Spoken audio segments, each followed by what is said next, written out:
हग्राजुलि दखरा दुलाय बर' फरायसा आफादा जिथि बोसोरसालि जथुम्माजों बिथांमोना गेवलां मेल हाबाफारियाव जों दुलाय बर' फरायसा आफादनिफ्राय बिथांमोना हांख्रायहरदों। दा बेवहाय गिबियावनो नोंथांमोननि गेजेरजों बे हग्राजुलि दखरा हालामनि आरो गासै बिबानगिरि बिथांमोननिसिम दुलाय बर' फरायसा आफादनि जानानै जोङो गाहाम हामलायथि बावहरो। आरो दिनै जोङो मिथिगौ बे हग्राजुलि हालामाव जोंहा दुलाय बर' फरायसा आफादनि गासै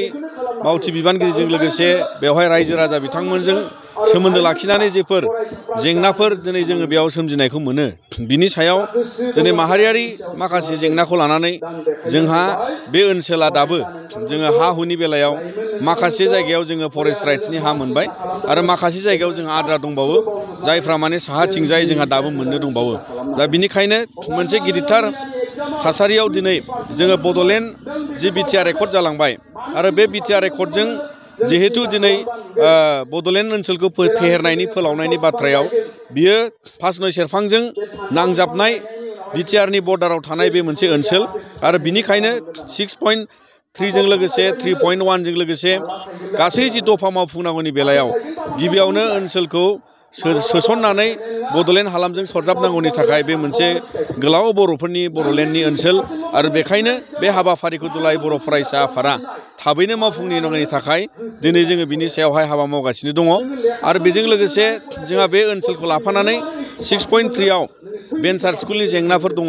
बेखौ लानानै दिनै बिटिआर हालाम आरो दा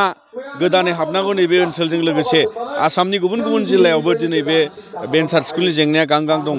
दा बेखौ लानानै जों आसाम सरकार आरो बिटिआर सरकारखौ जों नारसिनदों जाहाथे बेफोर जेंनाखौ फोजोबनानै जोंनि बड'लेण्ड ओनसोलखौ बा बिटिआर हालामखौ लानानै बे गोलाव सनितपुर बिस्वनाथखौ लाफानानै सारा आसाम नाङै गुन गोनां सोलोंथाइनि थाखाय जोंनि बर' बिजोंनि जेंनाखौ फोजोबनानै होनांगौनि थाखाय जोङो दिनैहाय सरकारनि सायाव दाबि लाखियो। आरो बिनिखायनो जोङो बेवहाय रायजो जानाय आफा बिदा फंबाय बिथांमोननिसिमबो जोङो मोनसे खावलायनायखौ लाखिनो हास्थायदों। मानोना बेवहाय जिबादि जेंनाफोरखौ लानायनि गेजेरावबो गुन गोनां सोलोंथाइनि दावहायाव बिथांमोना बयबो बाहागो जानानै दं आरो बिनिखायनो जों आसा खालामो जे बेफोर जेंनाया सुस्रांजानायनि सिगांसिमावबो माने नेनानैब्लाबो बिथांमोना जाहाथे गासै सोलोंथाइ बिथिङाव नोजोर बोनानै गोग्गो आरो गुन गोनां सोलोंथाइखौ लानायाव बयबो जावरिखांनानै आवगायबोनांगौ। फारसेथिंजाय समाज बेरेखा थासारिखौ फोजोबनायाव बयबो जोङो सांग्राङै दावखोनांगौ। मानोना दिनैनि समाव गोबां लाइमोन जोहोलाव सेंग्रा सिख्लाफ्रा जाय माने दिनै समाजनि बेरेखा बिथिंजों हाबा मावनायनि गेजेरजों एबा हुदा खालामनानै जौ बिरि सिगारेटनिफ्राय लानानै ड्राग्स बायदि बिथिङाव हुदा खालामनानै दिनै बिथांमोनहा गोबाङानो सोलोंथायाव आद्रा जानाय, बायदि समाज बेरेखा हाबायाव लोब्बा जानाय, बेफोरो जोबोद माने गोदान मोनसे थासारियाव मोगा मोगि फैदों। दा बिनिखायनो बयबो बे ओनसोलनिफ्राय लानानै सारा माने जोंनि बर' आइ आफा बिदा फंबायमोनहाबो बिनि सायाव सांग्राङै जाहाथे न'खर समाज बेंलाङो बेखौ जोङो दुलाय बर' फरायसा आफादा खावलायो। आरो बेजों लोगोसे दिनै